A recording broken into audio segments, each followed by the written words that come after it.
వేంపల్లి పరిసర ప్రాంత ప్రజలకు, అక్షర విద్యార్థినులకు, వారి తల్లిదండ్రులకు, అక్షర పూర్వ విద్యార్థులకు, అధికారులకు, అనధికారులకు నూతన సంవత్సర శుభాకాంక్షలు. భూమిరెడ్డి విజయభారతి, కరెస్పాండెంట్, అక్షర బాలికల జూనియర్ కళాశాల, వేంపల్లి, వైఎస్ఆర్ జిల్లా. నంద్యాల జిల్లా శ్రీశైలంలో ముక్కంటి మల్లన్న ఆలయానికి భక్తుల రద్దీ పెరిగింది. నూతన సంవత్సరం కావడంతో క్షేత్రంలో భక్తుల రద్దీ అనూహ్యంగా పెరిగింది. భక్త భజనంతో సందడి వాతావరణం నెలకొంది. భక్తులు వేకువజాము నుండి పాతాళ గంగలో పుణ్యస్నానాలు ఆచరించి శ్రీ బ్రహ్మరాంబ మల్లికార్జున స్వామి అమ్మవార్ల దర్శనార్థమై క్యూ లైన్ లో దర్శన కంపార్ట్మెంట్లలో బారులు తీరారు. శ్రీ స్వామి అమ్మవార్ల దర్శనానికి సుమారు 3 గంటల సమయం పడుతుంది. మరోపక్క భక్తులు రద్దీ దృష్ట్యా ఆర్జిత అభిషేకాలు, కుంకుమార్చన నిలుపుదలను చేశారు. భక్తులు రద్దీగా ఉండడంతో అలంకార దర్శనానికి మాత్రమే అనుమతిస్తున్న అధికారులు.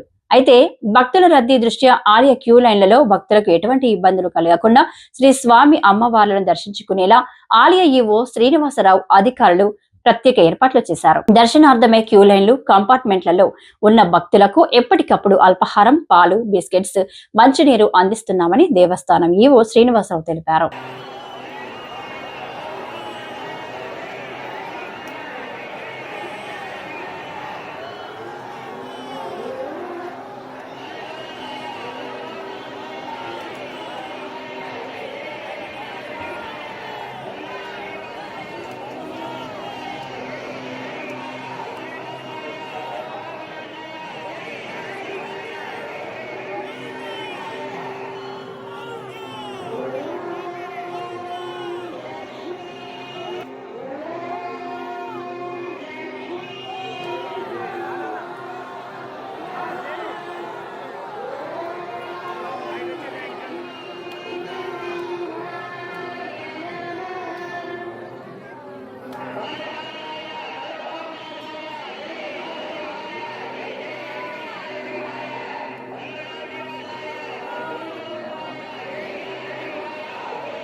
అదే మన